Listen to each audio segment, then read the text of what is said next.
മുന്ദ്ര തത്വമസി ശ്രീ അയ്യപ്പ പൂജ ട്രസ്റ്റിന്റെ 13ാമത് വാർഷികവും അയ്യപ്പ പൂജയും 13-14 തീയതികളിൽ മുന്ദ്രയിൽ വെച്ച് നടന്നു. മുന്ദ്ര സെന്റ് സേവിയേഴ്സ് സ്കൂളിന് സമീപം പ്രത്യേകം സജ്ജമാക്കിയ വേദിയിൽ വെച്ച് ശ്രീ രാമകൃഷ്ണ അയ്യർ ഒറ്റപ്പാലത്തിന്റെ മുഖ്യ കാർമ്മികത്വത്തിലാണ് കാര്യപരിപാടികൾ നടന്നത്. 13-ന് രാവിലെ ഗണപതി ഹോമത്തോടു കൂടി ആരംഭിച്ച പൂജാ പരിപാടികൾ 14-ാം തീയതി നടന്ന വമ്പിച്ച ഘോഷയാത്രയോടെയാണ് അവസാനിച്ചത്. ശ്രീ ഭീർഭഞ്ചൻ മഹാദേവ ക്ഷേത്രത്തിൽ നിന്നും ആരംഭിച്ച ഘോഷയാത്ര bus station, Baroi road, Saint Xavier's road വഴി പൂജാ സ്ഥലത്തെത്തി.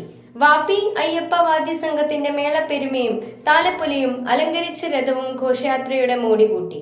2 ദിവസവും രാത്രിയിൽ അന്നദാനവും കുട്ടികളുടെ വിവിധ കലാപരിപാടികളും ഉണ്ടായിരുന്നു.